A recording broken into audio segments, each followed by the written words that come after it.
Magandang umaga po muli sa inyong lahat mga kaibigan ko, mga kababayan, kakilala, kapamilya, mga kapatid kay Kristo.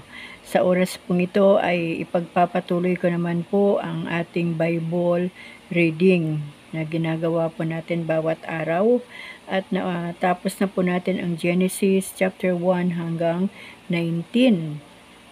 Gaya po ng aking sinabi noong nakaraan, bagamat mahirap at medyo sayang po yung pinaghirapan ko na malapit na po sana tayo sa New Testament, pero dahil nga po nasalanta yung ating YouTube channel na hindi na po natin mabuksan, kaya go back to Genesis na naman po tayo. Tsatsagain ko talaga ito mga kaibigan para lang po maipaabot sa inyo ang salita ng Panginoon. Kaya muli ay inaanyayahan ko po kayo na samahan niyo po ako muli sa pagbabasa ng salita ng Diyos at inaanyayahan ko rin po ang lahat ng makikinig at sana po talaga mabigyan nyo ng pagkakataon ng iyong sarili na makapakinig ng salita ng Diyos kung hindi nyo pa po nasimulang basahin ito mula sa Genesis para maunawaan po natin at makita din natin kung ano po ang nangyari at ano ang kwento doon sa mga tao sa Old Testament at kung paano po kumilos ang kapangyarihan ng Panginoon noong kapanahonan nila. Kaya mga kaibigan, muli ay samahan niyo po ako sa aking bagong journey na naman dahil bago na naman po ang ating YouTube channel. Kaya ako po ay nakikiusap sa inyo na huwag niyo po sanang isnabin itong aking mga videos dito po sa aking YouTube channel. Ang mahalaga lang po sa akin talaga na ngayon ay maibahagi po ang salita ng Panginoon. At patuloy ko din pong hinihiling sa ating Diyos na samahan niya po ako, gabayan niya po ako kasama ng kanyang banal na Espiritu Santo upang matagalan ko po ang aking gagawin at maunawaan ko rin ang bawat salita ng Diyos na aking binabasa. Kaya mga kaibigan, buksan na po natin ang ating mga Biblia sa aklat po ng Genesis chapter 20. Salamat sa Diyos dahil nasa chapter 20 na po tayo. At ang title po nito, Abraham. Si Abraham at si Abimelech. Umalis si Abraham sa Mamre at pumunta sa Negev. Doon sila tumira sa kalagitnaan ng Kadis at Shur. Hindi nagtagal, lumipat sila sa Gerar habang naroon sila. Ang pakilala ni Abraham kay Sarah sa mga tao ay kapatid niya ito, kaya ipinakuha si Sarah ni Haring Abimelech ng Gerar. Isang gabi, nagpakita ang Diyos kay Abimelech. Sa pamamagitan ng isang panaginip, sinabi niya, "Mamamatay ka dahil kinuha mo ang babaeng iyan na may asawa na." Pero dahil hindi pa nagagalaw ni Abimelech si Sarah, sinabi niya, "Panginoon, bakit niyo po ako papatayin at ang mga tauhan ko? Wala po akong kasalanan." Sinabi pa kasi ni Abraham na kapatid niya si Sarah at sinabi rin ni Sarah na kapatid niya si Abraham. "Inosente po ako at wala akong masamang balak sa pagkuha kay Sarah." Sinabi pa sa kanya ng Diyos sa panaginip, "Oo, alam kong wala kang masamang balak, kaya hindi ko ipinapahintulot na magalaw mo siya para hindi ka magkasala sa akin, pero dapat mo siyang ibalik sa asawa niya dahil ang asawa niya ay isang propeta at ipapanalangin ka niya para hindi ka mamatay. Pero kapag hindi mo siya naibalik, binabalaan kita na mamamatay ka, pati ang lahat ng tauhan mo." Kinabukasan, maagang ipinatawag ni Abimelech ang lahat ng opisyal niya at sinabi sa kanila ang tungkol sa kanyang panaginip at labis silang natakot. Pagkatapos ipinatawag ni Abimelech si Abraham at tinanong, "Ano ang ginawa mong ito sa amin? Ano ba ang kasalanan ko sa iyo na inilagay mo sa kapahamakan ang buong kaharian ko? Hindi tama ang ginawa mo." "Bakit mo ito ginawa?" Sumagot si Abraham, "Akala ko po wala ni isa man dito na gumagalang sa Diyos, kaya naisip ko na baka patayin niyo ako para makuha niyo ang aking asawa. Totoo po na magkapatid kami, pero sa ama lang at hindi na sa ina, at napangasawa ko po siya. Nang sinabihan po ako ng Diyos na umalis sa tahanan ng aking ama, sinabi ko kay Sarah na ipakilala niya na magkapatid kami kahit saan kami pumunta. Sa ganito pong paraan, maipapakita niya ang pagmamahal niya sa akin. Ibinalik ni Abimelech si Sarah kay Abraham at binigyan pa niya si Abraham ng mga tupa at baka at mga aliping babae at lalaki. Pagkatapos, sinabi niya kay Abraham, "Payag akong patirahin kayo sa aking lupain. Tumira kayo kahit saan ninyo gusto." Sinabi rin niya kay Sarah, "Bibigyan ko ang kapatid mo ng 1,000 pirasong pilak bilang katibayan sa lahat ng kasamahan ninyo na hindi kita nagalaw, at para hindi sila ang mag-isip na makagawa ka ng masama." Dahil sa pagkuha kay Sarah, niloob ng Panginoon na hindi magkakaanak ang lahat ng babae sa sambahayan ni Abimelech. Kaya nanalangin si Abraham sa Diyos at pinagaling ng Diyos ang asawa ni Abimelech at ang mga alipin niyang babae para muli silang magkaanak. Pinagaling din ng Diyos si Abimelech sa kanyang karamdaman. Genesis chapter 21. Ang pagsilang ni Isaac. Ngayon, inalala ng Panginoon si Sarah. Ayon sa kanyang ipinangako, nagbuntis si Sarah at nanganak ng lalaki kahit matanda na si Abraham. Isinilang ang sanggol sa panahon na sinabi noon ng Diyos. Pinangalanan ni Abraham ang sanggol na Isaac. Nang 8 araw na ang sanggol, tinuli niya si Abraham ayon sa iniuutos sa kanya ng Diyos. Nang ipinanganak si Isaac, 100 taong gulang na si Abraham, sinabi ni Sarah, "Pinatawa ako ng Diyos at kahit sinong makarinig na tungkol sa nangyari sa akin ay matatawa rin. Sino kaya ang makapagsasabi kay Abraham na makakapagpasuso pa ako ng sanggol, pero nagkaanak po ako kahit matanda na siya." Lumaki si Isaac at ng araw na naawat na siya sa pagsuso sa kanyang ina, nagdaos si Abraham ng isang malaking handaan. Pinalayas si Hagar at si Ismael. Isang araw, nakita ni Sarah na tinutokso ni Ismael si Isaac. Si Ismael ay anak ni Abraham kay Hagar na Ehipsyo. Kaya sinabi ni Sarah kay Abraham, "Papatayin mo o palayain mo ang babaeng alipin at ang anak niya. Dalhin ang anak ng babaeng alipin ay hindi maaring makibahagi sa mamanahin ng anak kong si Isaac." Labis itong ikinalungkot ni Abraham dahil anak din niya si Ismael, pero sinabi ng Diyos sa kanya, "Hindi mo dapat ikalungkot ang tungkol kay Ismael at kay Hagar. Sundin mo ang sinabi ni Sarah dahil kay Isaac magmumula ang mga lahi ng aking ipinangako. At tungkol naman kay Ismael, bibigyan ko rin siya ng maraming lahi at magiging isang bansa na sila dahil anak mo rin siya."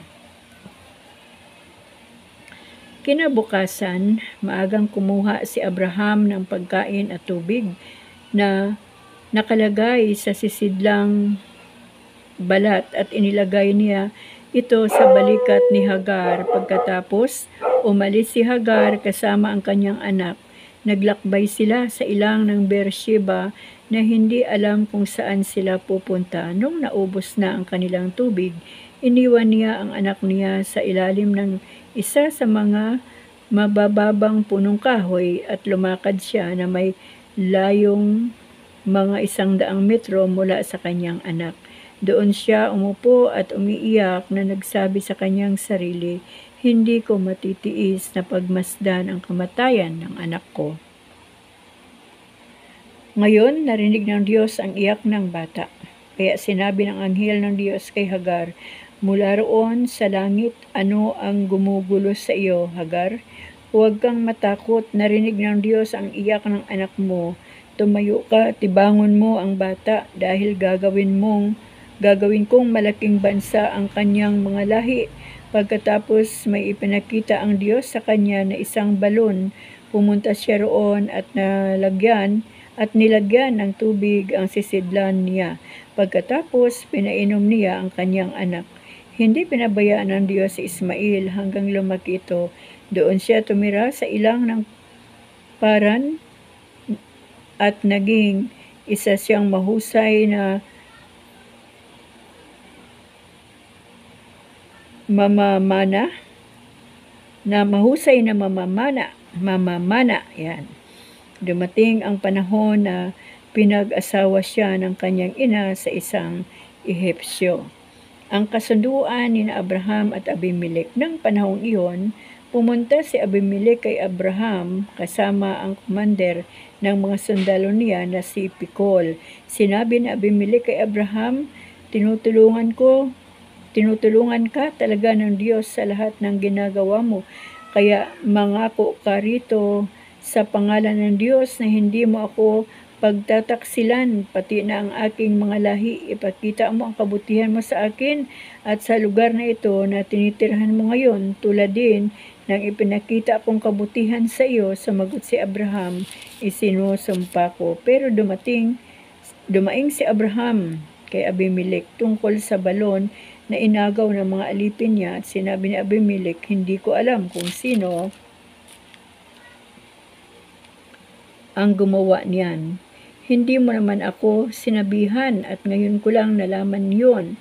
Kaya kumuha si Abraham ng mga tupa at baka at ibinigay niya kay Abimelech. Pagkatapos gumawa silang dalawa ng kasunduan. Kumuha rin si Abraham ng 7 babaeng tupa at ibinukod ito. Nagtanong si Abimelech, "Para kanino ang 7 babaeng tupa na ibinukod mo?" Sumagot si Abraham, "Tanggapin mo ang 7 babaeng tupa na ito bilang katibayan na ako ang naghukay ng balong iyan." Dahil sa sumpaan nila, ang lugar na iyon ay tinawag na Beersheba. Pagkatapos ng sumpaan nila roon sa Beersheba, bumalik si Abimelech at si Pikol sa lupain ng mga Filisteo. Nagtanim si Abraham ng isang punong kahoy na tamarisko roon sa Beersheba at sumamba siya sa Panginoon, ang Diyos na walang hanggan. Nanirahan si Abraham sa lupain ng mga Filisteo sa mahabang panahon. Chapter 22. Inutusan ng Diyos si Abraham na ihandog si Isaac. Dumating ang panahon na sinubukan ng Diyos si Abraham. Tinawag niya si Abraham at sumagot si Abraham sa kanya. Pagkatapos sinabi niya, "Dalhin mo ang kaisa-isa at pinakamamahal mong anak na si Isaac at pumunta kayo sa lupain ng Moriah. Umakyat kayo sa bundok na ituturo ko sa inyo at ialay mo siya sa akin bilang handog na sinusunog." Kinabukasan, maagang nagsibak si Abraham ng mga kahoy na gagamitin sa paghahandog at isinakay niya ito sa asno. Lumakad siya kasama si Isaac at ang dalawa niyang aliping lalaki papunta sa lugar na sinabi sa kanya ng Diyos. Nang 3 araw ng kanilang paglalakbay, nakita ni Abraham sa di kalayuan ang lugar na sinabi sa kanya ng Diyos. Kaya sinabi ni Abraham sa dalawa niyang alipin, "Dito muna kayo at bantayan ninyo ang asno dahil aakyat kami roon para sumamba sa Diyos. Babalik din kami agad." At ipinapasa ni Abraham kay Isaac ang mga kahoy na gagamitin sa paghahandog at siya ang nagdala ng itak at sulo. Habang lumalakad sila, sinabi ni Isaac, "Ama," sumagot si Abraham, "Bakit anak?" Nagtanong si Isaac, "May dala po tayong sulo at panggatong, pero nasaan po ang tupa na ihahandog?" Sumagot si Abraham, "Anak, ang Diyos mismo ang magbibigay sa atin ng tupang ihahandog." At nagpatuloy sila sa paglalakad. Nang dumating sila sa lugar na sinabi ng Diyos, gumawa si Abraham ng altar na bato at inihanda niya ang mga kahoy sa ibabaw nito. Pagkatapos, iginapos niya si Isaac at inihiga sa ibabaw ng altar. Kinuha niya ang itak at nang papatayin na sana niya si Isaac, tinawag siya ng anghel ng Panginoon mula sa langit, "Abraham! Abraham!" Sumagot si Abraham, "Narito po ako." Sinabi ng anghel, "Huwag mong patayin ang anak mo. Ngayon, napatunayan ko na may takot ka sa Diyos dahil hindi mo ipinagkait ang kaisa-isa mong anak." Paglingon ni Abraham, may nakita siyang isang lalaking tupa na ang sungay ay nasabit sa mga sanga ng kahoy at hindi na ito makaalis. Kaya kinuha ito ni Abraham na inihandog bilang handog na sinusunog kapalit ng kanyang anak. Tinawag ni Abraham ang lugar na iyon na naglalaan ang Panginoon. Ito ang pinagmula ng kasabihang sa bundok ng Panginoon may inilalaan siya.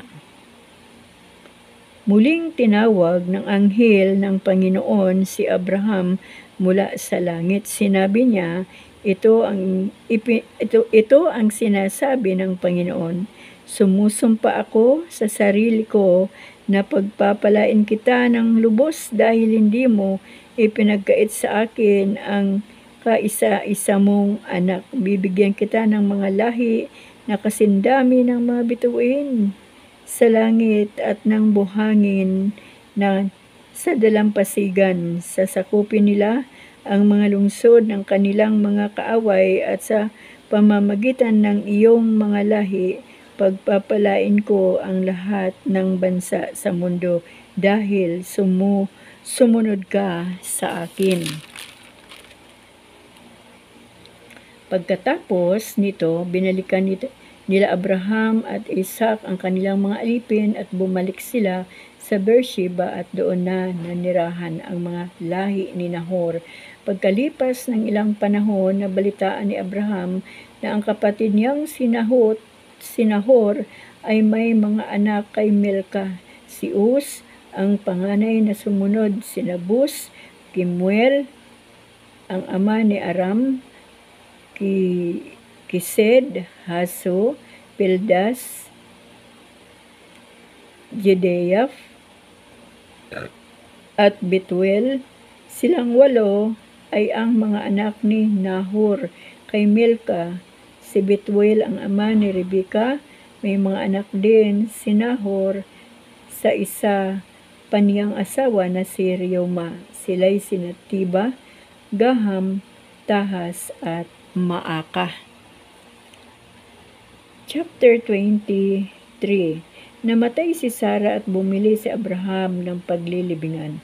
Nabuhay si Sara ng ika-127 taon. Namatay siya sa Kiryat Arba na tinatawag ding Hebron sa lupain ng Kanaan.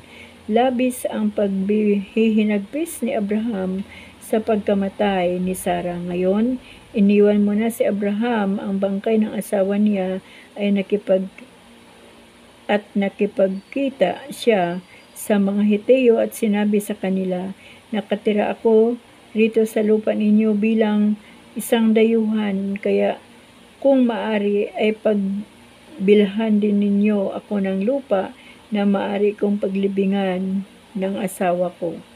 Sumagot ang mga Hiteo, "Ginoo, makinig ka muna sa amin. Kilala ka naman na isang tanyag na tao, kaya maaari mong ilibing ang asawa mo kahit saan na pinakamabuting libingan dito sa amin. Walang sino man sa amin ang magkakait sa iyo ng kanyang libingan para mailibing mo ang asawa mo. Yumukod agad si Abraham sa harapan ng mga Hiteo. Pagkatapos sinabi niya, kung payag kayo,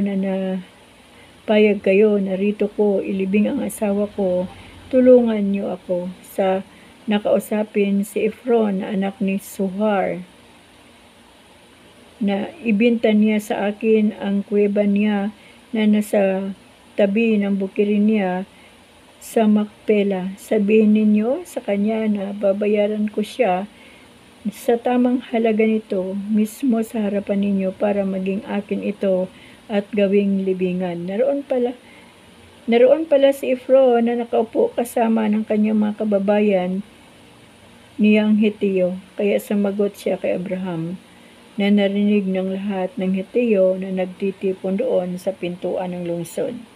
Sinabi niya sa harapan ng mga kababayan ko, ay ibinibigay ko sa iyo ang buong bukirin pati na ang kuweba. Muling yumukod si Abraham, tanda ng pagpapasalamat sa harapan ng mga Heteo. Kaya sinabi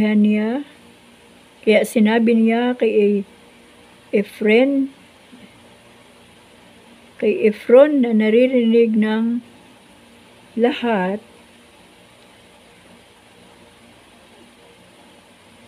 makinig kayo sa akin, babayaran ko ang halaga ng bukirin, tanggapin mo ang bayad ko para mailibing ko na doon ang asawa ko. Sumagot si Efron, Ginoo, ang lupa ay nagkakahalaga ng 400 pirasong pilak, pero ano naman iyon sa ating dalawa? Sige, ilibing mo na ang asawa mo.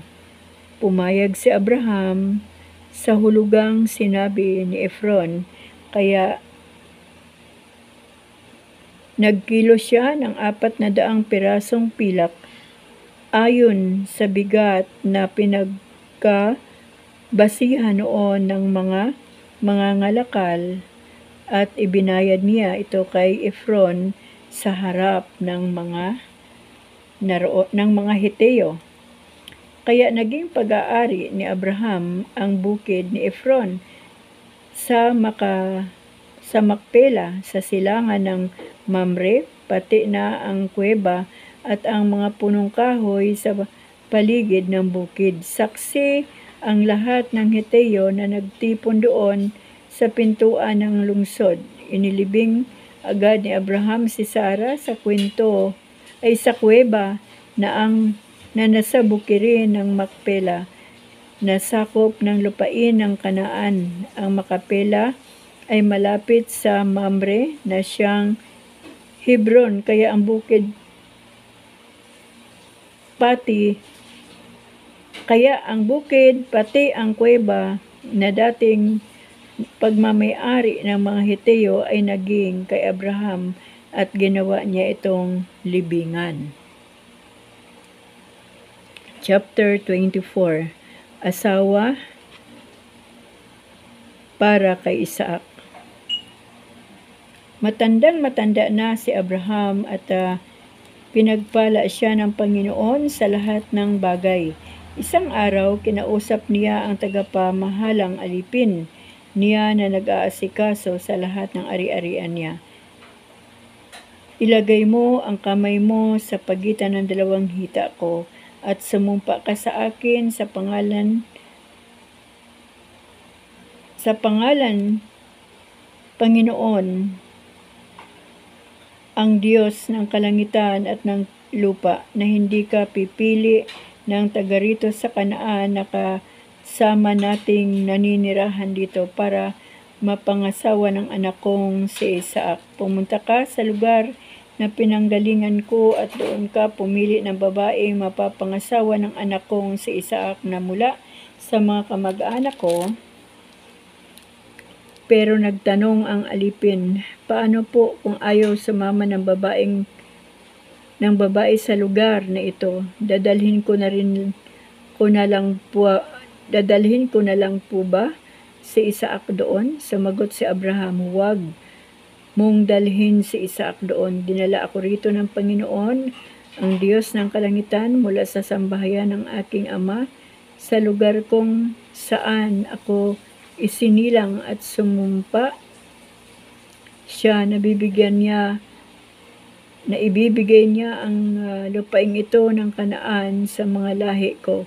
Kaya lumakad ka dahil sa pagpapadala ang Panginoon, dahil magpapadala ang Panginoon ng anghel niya na kasama sa iyo para makakita karoon ng mapapangasawa ng anak ko. Kapag hindi sumama sa iyo ang babae, wala kang pananagutan sa pamagitan mong ito sa akin, pero huwag mong dadalhin doon ang anak ko. Kaya inilagay ng alipin ang kamay niya sa pagitan ng dalawang hita ni Abraham na kanyang amo at sumumpa siya. Nasusundin ang iniutos sa kanya. Pagkatapos kumuha ang alipin ng 10 kamilyo at mga mamahaling regalo mula sa amo niyang si Abraham, lumakad siya agad papunta sa Aram Naharaim, ang bayan na tinitirhan ni Nahor. Pagdating ng alipin sa bayan, pinaluhod niya ang mga kamilyo malapit sa balon sa labas ng bayan. Dapit hapon noon at oras na ng pag-iigib sa mga kababaihan. Nanalangin ang alipin, Panginoong Diyos ng amo kong si Abraham, nawa magtagumpay po ako sa pakay ko rito at ipakita niyo ang kabutihan ninyo sa aking amo. Nakatayo pa ako sa tabi ng balon habang umiigib ang mga babae sa bayan na ito. Kung hihingi po ako ng tubig na nasa banga ng isang dalaga at pumayag siyang uminom, ako pati ang mga kamilyo ko, naway siya na po ang babaeng pinili ninyong maging asawa ng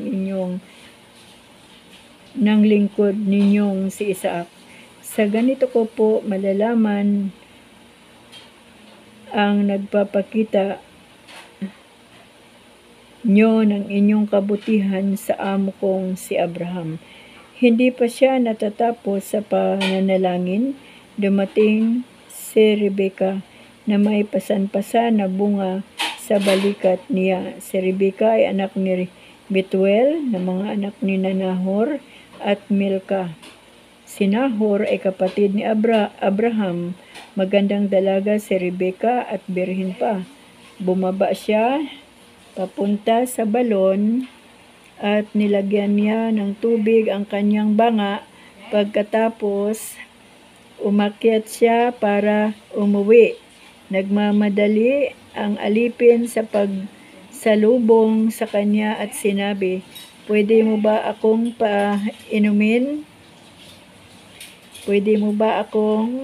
painumin sa banga mo kahit kaunti lang? Sumagot si Rebecca, Sige, Ginoo, uminom ka mula sa balikat niya, ibinaba niya agad ang banga at hinawakan ito habang umiinom ang alipin. Pagkatapos niyang painumin ang alipin, sinabi niya, Iigib naman ako para sa mga kamilyo mo hanggang sa makainom silang lahat. Dali-dali niyang ibinuhos ang tubig sa inuman ng mga hayop at bumalik siya sa balon para muling umigib. At patuloy siya sa pag-igib hanggang sa makainom ang lahat ng kamilyo. Habang nakamasid ang alipin kay Rebecca, inisip niya kung iyon na ang sagot ng Panginoon sa panalangin niya sa pagpunta niya sa lugar na iyon. Pagkatapos uminom ng mga kamilyo, inilabas ng alipin ang dala niyang gintong singsing na ang bigat ay 6 na gramo. Inilabas din niya ang 2 pulseras na ginto na ang bigat ay mga 120 gramo at ibinigay niya ito kay Rebecca. Pagkatapos, nagtanong siya kay Rebecca, "Kanino kang anak? May lugar pa ba sa inyo na maaari naming matulugan ngayong gabi?" Sumagot si Rebecca, "Anak ako ni Betuel na anak na lalaki ni Hanor at Milka. May matutulugan kayo roon sa amin at marami ring dayami at pagkain para sa mga kamilyo ninyo." Yumukod agad ang alipin at sumamba sa Diyos. Sinabi niya, "Purihin ang Panginoon, ang Diyos ng aking amo na si Abraham. Ipinakita niya ang kanyang kabutihan sa aking amo. Ako mismo ay ginabayan niya sa pagpunta ko sa mga kamag-anak ng aking amo." Patakbong umuwi si Rebecca sa bahay ng kanyang ina at sinabi niya sa kanila ang lahat ng nangyari. Ang kapatid niyang si Laban ay naroon din na nakikinig sa sinasabi niya tungkol sa binanggit ng tao sa kanya. Nakita ni Laban ang singsing at pulseras na suot-suot ni Rebecca, kaya tumakbo siya papunta sa balon at pumunta sa taong sinasabi ni Rebecca. Naroon pa rin ang mga lalaki na nakatayo malapit sa balon sa tabi ng mga kamilyo. Sinabi ni Laban sa kanya, "Ikaw pala ang taong pinagpala ng Panginoon. Bakit kayo nakatayo lang dyan? Halika na, ay halika sa bahay dahil inihanda ko na ang silid para sa inyo at ang lugar para sa mga kamilyo mo." Sumama ang alipin kay Laban. Pagdating nila sa bahay, ibinaba ni Laban ang mga karga ng mga kamilyo at binigyan niya agad ang mga kamilyo ng dayami at pagkain. Dinalahan din niya ng tubig ang alipin at ang mga kasama nito para makapaghugas sila ng paa. Nang mabigyan na sila ng pagkain, sinabi ng alipin, "Hindi ako kakain hanggat hindi ko pa nasasabi ang pakay ko sa pagpunta ko rito." Sumagot si Laban, "Sige, sabihin mo sa amin." Sinabi niya, "Alipin ako ni Abraham, pinagpala ng Panginoon ang aking amo at napakayaman na niya ngayon. Binigyan siya ng Panginoon ng maraming tupa, kambing, baka, kamilyo, asno, pilak, ginto at mga aliping lalaki at babae. Kahit matanda na ang asawa niyang si Sarah, nagkaanak pa rin siya at ang anak nilang lalaking siyang nagmamana ng lahat ng ari-arian niya. Pinasumpa ako ng aking amo para tuparin ko ang kanyang utos." Sinabi niya, "Huwag kang pipili ng mapapangasawa ng anak ko rito sa mga taga-Kanaan na ang lupain ay ang tinitirhan natin. Ngayon, pumunta ka sa tahanan ng aking ama at doon ka pumili ng mapapangasawa ng anak ko mula sa aking mga kamag-anak." Pero nagtanong ako, "Paano po kung hindi sumama ang babae sa akin?" Sumagot siya, "Ang Panginoon na sinusunod ko ay magpapadala ng anghel niya para samahan ka na mamagitan sa anak ko. Makakakita ka ng mapapangasawa ng anak ko mula sa aking mga kamag-anak sa sambahayan ng aking ama. Kung doon ka pupunta sa mga kamag-anak ko, hindi darating sa iyo ang kasamaang sinasabi ko na mangyayari kung hindi mo tutuparin ang ating sumpaan. Kaya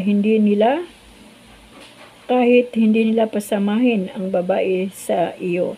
Kaya pagdating ko kanina sa balon, nanalangin ako, sinabi ko, Panginoong Diyos ng aking amo na si Abraham, naway magtagumpay po ako sa pakay ko rito at ipakita niyo po ang inyong kabutihan sa aking amo.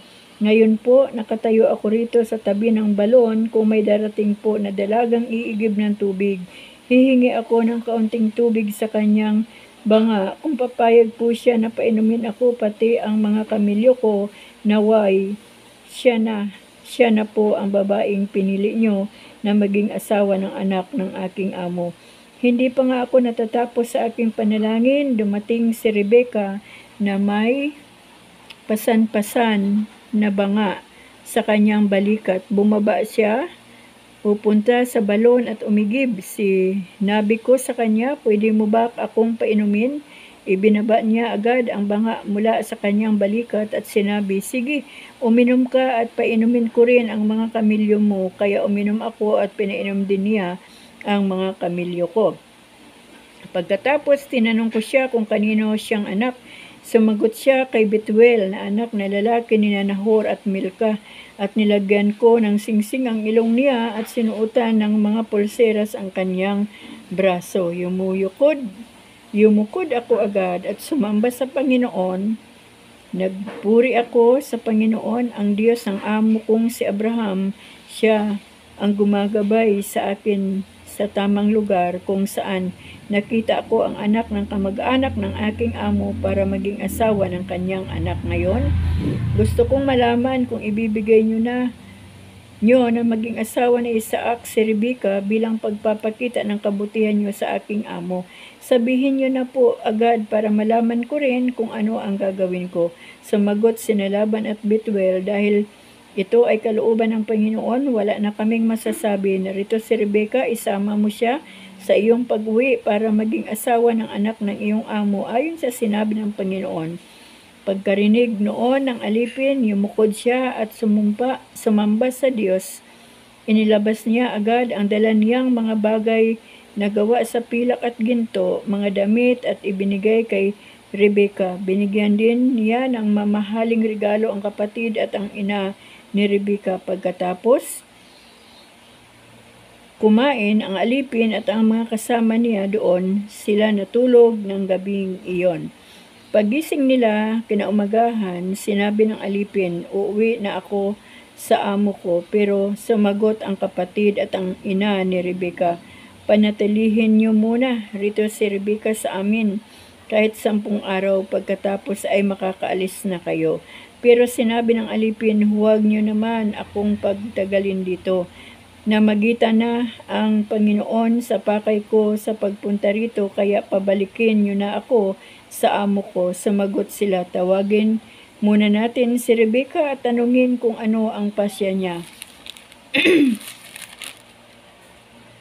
Kaya tinawag nila si Rebecca at tinanong, "Gusto mo bang sumama sa kanya ngayon?" Sumagot si Rebecca, "Oo, sasama ako." Kaya ipinasama nila si Rebecca, pati ang tagapag-alaga niya, sa alipin ni Abraham at sa mga kasama nito. Binasbasan nila si Rebecca sa kanyang pag-alis. Sinabi nila, "Kapatid, naway manggaling sa iyo ang maraming lahi, naway talunin ng mga lahi mo ang kanilang mga kaaway."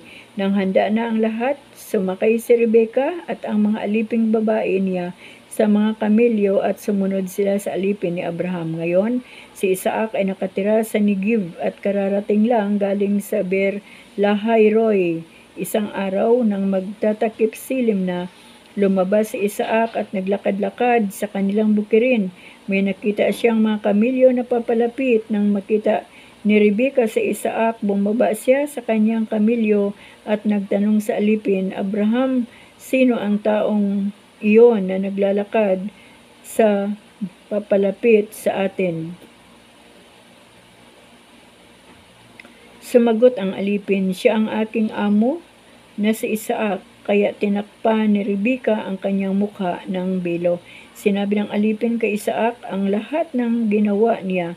Pagkatapos dinala ni Isaac si Rebecca sa tuldang tinitirhan noon ng kanyang inang si Sarah. Naging asawa niya si Rebecca at mahal na mahal niya ito. Kaya naibsan ang kalungkutan ni Isaac na dulot ng pagkamatay ng kanyang ina. So dito po muna natin tatapusin. Ang haba po talaga ng chapter 24, mga kaibigan. At nawa po sa bawat binabasa ko, nawa po ay nakikita din natin dito yung magandang kwento, magandang simula, at ang bawat relasyon ng mga magkaangkan at kung paano gumagawa ng isang magandang bagay ang Diyos sa buhay ni Abraham at sa buhay ni Isaac. Ano po? Kaya mga kaibigan, hanggang dito po muna natin tatapusin ang pagbabasa natin at bukas po ulit natin idurugtong ang chapter 25. Maraming salamat po muli sa inyong pakikinig at sa mga makikinig pa.